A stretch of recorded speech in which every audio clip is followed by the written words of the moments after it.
So you probably would be familiar or imagine that that is a clip from Southwest Airlines. And I know many people in this room who are dedicated Southwest Airlines fans for good reasons, not only because they have reasonable flights and they fly a lot of places, but because it feels good to fly Southwest. You feel like a human being, and there's culture, and there's humor, and there's humanity in it. So that's a part of how they distinguish themselves from other airlines. So in this last session this afternoon, we're going to get a chance to hear from Cheryl Hughey, who's the Managing Director of Culture at Southwest Airlines. And she's going to be in conversation with Heather Stern, who is both the Chief Marketing Officer and the Talent Officer at Lippincott. So she sits right in that intersection of brand and culture. So we're going to be talking to you today about the heart of Southwest and how they keep it alive. So I would love to welcome Cheryl and Heather to the stage. What better way to end the day than with the Beatles, and with love and goodness and heart, and to be with Cheryl and to talk about one of my favorite brands. We had an opportunity at Lippincott to partner with Southwest Airlines on the refresh a couple of years ago, and it was kind of a dream job, and really excited to talk today about that journey and about sustaining and scaling culture. So first, let's start with your journey. Reservation sales, customer service agent, customer service manager, director of leadership training, people director, and now managing director of culture. So it's been quite a journey, and I guess to start, how would you say those various roles prepared you for this ultimate role, and how do you define what culture is in terms of what you oversee? Well, it sounds like I couldn't hold a job really at Southwest Airlines. I will say I flew in on Southwest Airlines last night, and they did not charge for my bags. Woo! Hello. Bags fly free. And I do want to, I appreciate the invite, Jenny and team, to come to a culture conference. I love that. Even last week, Southwest, we host biannually our own culture conference for our employees. So they come in from all over to be inspired. We talk about tools and resources and really help to equip them to be out, you know, with that charge of continuing to live the culture at Southwest Airlines. So I also, it was interesting, at the summit last week, I was giving a fireside fun with Cheryl. So we're around this little fun fire environment, storytelling and music. Here I am, a fireside chat with Heather, and then a fireside jam. So I am so fired up. Good Lord. But yes, I started with Southwest Airlines. My anniversary was last week, 38 years with this wonderful organization. And even though that's really not unusual in the airline industry, because tenure is important, but for Southwest Airlines, we do have a long history of employees staying around, right? I will share when I first joined this wonderful organization, I wanted to travel and see the world. So I was a young age of 19, and I went and applied at Southwest Airlines. They were the only ones hiring at the time. Anyone remember Braniff Airlines?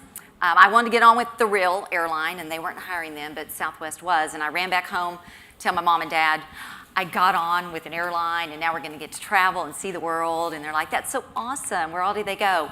Oklahoma City and Lubbock and Albuquerque. And so our little scope there of traveling and seeing the world has expanded. We are now at over 100 destinations. We've gone from early days of 300 employees to now 60,000 employees at Southwest Airlines, and growing rapidly. So I did have a wonderful journey, and it was my journey. There is not a specific path that's drawn out for Southwest. I think we have lots of opportunities in this wonderful organization, whether you want to join the flight attendant role or you want to join the finance department. And we also try to educate everybody that there's much more than just the flight attendant pilot. Did y'all know that? That there is other roles. When people see me out, oh, you're a flight attendant. No, I'm not, although they turned me down 37 years ago. But yeah, that's another story. But but my journey's been wonderful because, and it's a great demonstration of Southwest Airlines believing in their people. If you show up and perform in the right way, and you're reliable, and you treat others that we talk about with heart, you have lots of opportunity. So I took that opportunity through working in customer service, in our leadership development. What I did find, it was naturally, I gravitated to the things that I had most passion about, right? So no matter what role I was filling, my passion for making it better, I just had that, what I now know is to be the maximizer, if you've ever done strengths. Okay, that was number 2 for me. I also, my number 1 strength is positivity. Didn't surprise me, but I'll be honest, when it came out, I wanted something like strategic or, which didn't sound like very positive, but positivity was my one. And then empathy was high on there as well. So I look back at where my journey led me, and my talents really did line up to where I've ended up in culture. Also, we offer lots of opportunity to do those days in the field, so it's not unusual at all for employees to go and try different things and find out what it is their passion's for. But that's been my journey. It's a great one, and my company, Lippincott, has such a passion for both culture and brand and how they come together, and we often say that a thriving culture isn't about identifying what the brand stands for, but what you do as a company because of what the brand stands for, right? So how you show up and your daily behaviors and rituals and norms. So the heart became the symbol that in working with the leadership team we really landed on, and it's kind of a bold move because it could be seen as overly sentimental or generic, but it actually has a lot of meaning. So I just wanted to hear from your perspective, what does it mean to you, and how do you feel like it shows up every day, and how do you empower employees to actually show up every day? Who has ever flown on a Southwest Airlines flight? Whoa, almost the entire room, thank you very much. Who's ever really witnessed the heart at Southwest Airlines? Oh, I'm so glad that what we speak about. Our employees, we get asked all the time, how do you get your employees? No, go ahead. Keep speaking. Go ahead. Don't mind me. Technical difficulties. How do you get your employees to do what they do, right? The funny announcements, the out working hard on a cold weather day to push that plane on time, how they want to ensure that your bags get to their destination in one careful piece. There's so many ways in which our employees are demonstrating that every day. And I think somebody asked me earlier, is it the people that you're hiring, or is it the processes in place? It's the way you train them. I think it is all of that, right? And what was important for Southwest very early on, and heart for Southwest, really was in our DNA. And I love that I've heard the word love, because what does love got to do with it? I love Tina Turner. It's everything, right? And love was in our DNA since day one. We fought hard to get off the ground, to even fly first out of Love Field. Our stock symbol is LUV. We were big about serving love potions and love fairs, and it really boiled down to some just basic ways in which you treated each other. And as a transportation industry, and especially when we entered the market in 1971, 47 years ago, you would have never thought that there would be that type of an emotional connection, heart, in the airline industry, right? How does an airline industry really show up and show heart? Our employees, first of all, yes, we do hire for certain values. Are they in alignment with our values? We have to be clear about what those values are. So, we've continued to make sure there is clarity around that. So you got to have a warrior spirit, and there's different attributes around that. You've got to be able to display the servant's heart, and there's elements around that. And you've got to be able to have fun. That's called our fun-loving attitude. I think that's also unique for our organization because, gosh, I don't know about you guys, but when I'm at work, I want it to be a good time, right? We spend so much time within business and life. It all blends in together, and we want everybody to show up in their whole self. So we're looking for those values. And then we want to make sure we create an environment that really helps to encourage that. And we don't want to be overly prescriptive either, because what fun is for you or what warrior spirit is for you may look a little different in the role in which you play. But if you could find your own unique skills and talents that align with our values and bring it to life, So you may be on a flight where you hear someone share their beautiful voice, right, and song, or their way in which they joke, or it may just be the care in which they want to make sure that drink is just right, or that extra snack is given out.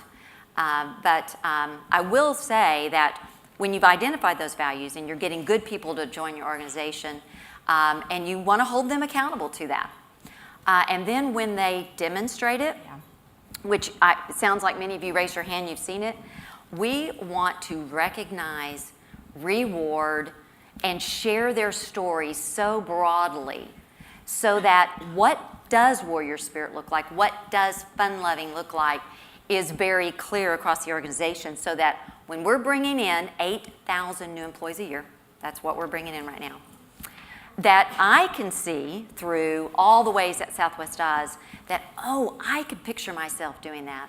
When that customer was frustrated, I could have done that. When that bag wasn't handled properly, I might have been able to do that extra step. So that is hard at Southwest Airlines. And when our Lippincott partners really honed in on who we were, which was that kindness and that love that we've been talking about, and really elevated it to that beautiful heart, our employees embraced it so marvelously. Now, not to say that there were a few little hiccups along the way, but it really did truly symbolize what we knew to be at our core. Yeah, I mean, I think the notion of, first and foremost, defining that purpose-led set of values is key, but then making it tangible. I think so many times we kind of share these lofty ideas, and we want to work in agile ways, right? And people don't always, they want to see it and they want to demonstrate it, and I think that's important. But one of the things I wanted to pick up on is, we believe very deeply in the intersection of your internal and your external brand. It's expressed differently, but it's actually the guiding kind of force for the company. And as you go through a transition, sometimes it's just a refresh, sometimes it's a complete transformation, how you bring along employees is really key. So you mentioned there was a couple of bumps in the road. Do you have a story that you can tell of something that you might have missed or that surprised you in rolling out the brand? Yes, and before I go through that, I do want to point out that I lead a very important team, and they played a big part in this. Mm-hmm. And it's called our Culture Services Department. And at Southwest Airlines, we all own culture. But we do have a group of employees. There's 34. I have one of us with Miss Leslie right up front, who leads our celebration team. But our role in the company... That's such a great title, by the way. I mean, if I could lead this, that's amazing. Celebration I love that. team. We need more of that in our day-to-day lives. I know. But this group of employees, our responsibility is to create Southwest moments. So you're experiencing Southwest moments through the brand, and internally, we are creating the Southwest moments. That's how it spills over, right? So our promise to our employees is we're going to give care and respect and concern to them internally of what we expect for them to give externally. So our Culture Services Department creates those special moments through a variety of things. Recognition is huge for us. Again, I point out when you demonstrate those behaviors that we are looking for, we want to shout it to the world, and we do a number of things. Our customers are commending our employees all the time. They're just as, I know it's sometimes easier to complain and find out what's wrong, but our customers have been great to post about it, tweet about it, send it through southwest.com, call us about it. What's important for us, and our team is very instrumental in this, is taking all those wonderful commendations and getting those back into the employees' profile quick, and then copying their leaders so they know, hey, John did a great job at this, and customer shared that. So that's one area we're in charge of. In fact, we commend over 7,000 employees per month through those channels. Yeah. And there are days that our staff is so dedicated to it. Once you've posted that comment about a customer, that could be in the employee's in mailbox within a 24-hour period. So we have a system in place for that. Our celebrations group, we are a culture of celebrations. It's who we are. It's when we've hit those huge milestones as a company. It's the anniversaries of our employees because our tenure is so high. So we have huge celebrations when you hit that big 10-year mark, huge celebrations when you hit that 20-year mark, and so on. We have what we even call a spirit party. And people say, sure, what's the purpose of the spirit party? Well, I say, well, what's the purpose of a party in your family, right? It's to build connection, it's to have fun, and we usually align it with some type of huge celebration. In fact, we announced service, that we are going to have service to Hawaii. Did everybody hear that? Huge. And we're all going there next year. Yes, that is such a key part of our business, and to win California, and I'm hoping that you're traveling all over the state of California, but we know that Hawaii was an important part of that. And our employees knew that was an important part of that. And to bring them in on that celebration, well, we were at Universal Studios. We had 10,000 employees and their guests there. And let me tell you, we were celebrating big. So we had celebrations, recognition. We also have appreciation. And not just to align it with something you've done or how you perform, but just because, right? We're out on our front line with our employees all the time, doing things, those random acts of kindness that you see hopefully extended to our customers. So they're called culture blitzes. So we rotate to all of our locations throughout the year. The team is very instrumental in aligning senior leaders to be out there. We're serving food, we're having fun, we're recognizing them throughout. Just another great way. And then our last really pillar under culture services, and I'll talk about our branding, was our preservation group. And our headquarters, which is growing leaps and bounds, is just a story in itself. There are pictures and memorabilia of all sorts. We went from a 10,000 type items to probably double that over the course of our expansion. And we've got culture centers that really tell the story of Southwest Airlines. So that visual storytelling is important, and we have elements that in all of our locations as well. So we have a team of 34 that's what we do to ensure that we are out fulfilling the promise to our employees, which is caring for them and loving for them. So when we did take some things that might have felt like culture at Southwest Airlines, which would have been the red bellies on the plane, some things that they were able to have on their shirts with some of our previous branding. When we started to switch, we had to help our employees know the difference when our business has to change, but what culture doesn't, and that's just how we treat each other. Yeah. And one quick one was, as an airline, it's very common that you're proud of those years of service. So you have the service year pins, and so we knew we wanted to bring that fresh new heart that they were embracing onto these beautiful pins. And so our team worked hard to design it. And we had some small groups that we kind of vetted that off. And we announced it and sent it out. And it was not well received. Not at all. The design was completely different than what they were used to. We were only using a portion of the heart. We were still new into what we could and couldn't do and what felt right about this new brand and making sure we had it out right. But our employees, for something so small, had some very large cries. And I will share, I was on a cruise during that time, and my team was having to deal with all this stuff coming up. But what was fun about this story that I love, again, seems so minor, is we'd already made the design. It was already ready to roll out to 1 year and 5 year and 10 year. And so we'd already made the commitment. We'd already made an investment. And but the feedback we were getting gave us concern. And so our CEO, Gary Kelly, honestly, I'm in a meeting with him. We're talking about service year anniversary pins.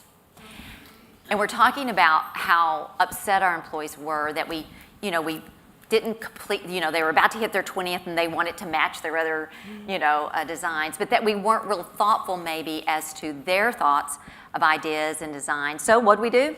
We said, okay, we're not going to do that pin, but we need to hear your thoughts. So they submitted designs, ideas. We took our top 3 ideas that came from all those suggestions and let them vote on it. We'd never done that. And they voted, and we came up with a beautiful design, and they couldn't be more proud. And there's many things with the heart now that they have just totally embraced, and you see it in their actions every day. Yeah, I mean, I think the ability to admit mistakes sometimes and be open to that feedback is a very scary thing. I think your organization has done that quite well. One of the stories I love about the heart, you mentioned the belly of the plane that had been such a symbol. We ended up deciding to put the heart, not even in a small, really large on the belly of the plane. And if you think about it, it's not for the customer. The customer's not walking underneath the plane, and you're certainly not going to see it up in the air. It's for the grounds crew. It's for the employees, and they started to really understand it in a new way, and it symbolized the same thing that the red belly did, Right. but in a different way. Which I think is just such a beautiful story. And then they start to put their own meaning into it, right? And so I think that these symbols and these artifacts and these hidden assets, and we talk a lot about that brand can be this missing multiplier that you mentioned all the times that customers will praise and not just complain, but share all of the wonderful stories. I think that you have so much goodwill that brand provides that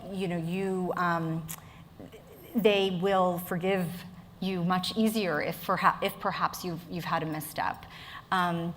One of the things we talked a lot about just celebration and fun and spirit, but I would be remiss not to say that you also have a pretty hard nose for business, and that the brand and the business has just celebrated its 45th year of consecutive profitability, which is insane, and is always among the top most admired, not just in the airline industry, not just in the transportation industry, in all of the business community. And how do you see culture connecting to that, and do you think there is something to this idea of play and performance, and how would you speak to the role culture has played in the performance? Well, you're right. In the industry that we are in, it is very hard to have profitability that many years. We also take great pride in that we've never furloughed any of our employees. And we're the only one in that industry that can claim that. That was an important part of who we are. Even during 9/11, which was very difficult for the industry, we knew it was important that we did everything we could to ensure our employees' jobs were taken care of. Yeah. We also knew it was very important to gain back our customers' desire to want to enter back into the air in such a difficult, fearful time. And in fact, we were the first ones to take off actually after 9/11, and our employees felt the need to do that and say, we're ready when you're ready. I think that was really what our commercials were. But the success of our airline, it does play back to, again, the heart of Southwest Airlines and the treatment of our employees. They understand that working hard means we may need to do a little bit of extra when you think about what your head count and salaries and benefits are. Our employees understand that that's a big bulk of that, and if we could really step up and be extremely productive and give, that plays into the success of Southwest Airlines. Our leaders do a phenomenal job of continuing to communicate the vision of Southwest Airlines. And the vision of Southwest Airlines is to be the world's most loved, most profitable, and most flown. And that is something that we just in the last about 5 years really started to plant. So we are traveling beyond. And that's not an aspiration, but an intent. That is what we intend to do. And it's important that our employees know, what does that mean for me? Yeah. One event that's been very helpful to get out in front of that, because if there's a lot of hard work to do, we got a lot of competition out there, and it's going to take all of us to pull together to work really hard, set ourselves apart, which is what has been just the essence of Southwest Airlines. It's the way we deliver on that promise. And we do have what we call the Southwest Rally every year, and that's a key celebration that Leslie's team leads, and that has evolved. And the rally is a chance for our senior leaders to be out on the front line, sharing what that vision is, sharing what it's going to take to get there, some of the obstacles that we have to face, and ultimately what we will win if we get there. So we've got our CEO, our COO, our president on stage talking. And it's more than just delivering it, it's connecting with our employees. They're there to talk about what that means. We also have this great expo following the program that brings to life some of those initiatives. So, maybe that aircraft might look a little different. Maybe that snack we may serve, maybe that system that we have to put in place is all a part of what that experience is going to be, so that our employees really understand, okay, this isn't going to be easy, this is going to be difficult, but in the long run, that's going to be a good win for Southwest Airlines. And I'll tell you what, we just had a phenomenal year despite some disasters. So not only were we extremely profitable, we have wonderful benefits that continue to invest back in our employees. Wonderful 401k match and profit sharing. So when our company does well, we receive that back into our profit sharing fund. And last year, if you remember all those unbelievable disasters, it's been almost a year now of hurricanes devastating a lot of our areas. Houston, where we have a large employee presence. Las Vegas incident that impacted our employees. Our Florida hurricanes, and then even the California fires. We have employees all over. So we knew it was important to take care of our employees. I will share that during that time, and it goes back again to the success of Southwest Airlines, we knew it was important for our customers during those catastrophic events to fly you safely. We were transporting pets and supplies to everything that was needed, because that is what we do. But internally was amazing on being able to take care of employees. We have a catastrophic fund that employees contribute, and that is distributed to those that are in need. Because we were having so many employees impacted, we offered up our employees to give more through a telethon that we hosted through Facebook. And so we asked if they would like to give, and in turn we would match those dollars. And through that, we raised over $1 million that went back in the catastrophic fund, and we were distributing to employees that were in great need. But all of that continues to demonstrate internally what we want them to demonstrate externally, which in turn keeps our customers returning, right? Sings our praises, and shareholders are extremely happy. Yeah. So last question, and then after all of this, we're going to be sitting right outside in one of those lovely canopy areas. But In the shade. You've talked about how even though you've been so successful, even though there's so many elements of the business and the brand and the culture that many people admire, you continue to evolve. And I don't think there's probably anybody in this room that isn't working for an organization or consulting an organization that isn't going through change and disruption. And the pace of it is just Fast and furious. a little dizzying, to be quite honest. And I guess I would say the last question is advice, for all of us who are trying to lead our organizations into the future, into some new territories. Any advice you have for us? Oh, just a couple of things. We do have a lot of work underway as we bring in 8,000 new employees. Over 50% of those are in the millennial generation joining our workforce, but we still have this very large work group of all generations. And we certainly understand that things need to be thought differently because one size, doesn't fit all. So we have a lot of work underway to really map out the journey of our employees and understand what's going to make a difference for them and their own unique needs. I think for Southwest and just I think culture in general, so that evolution of understanding your employees is key. But it also goes back to, again, being true to what your values are.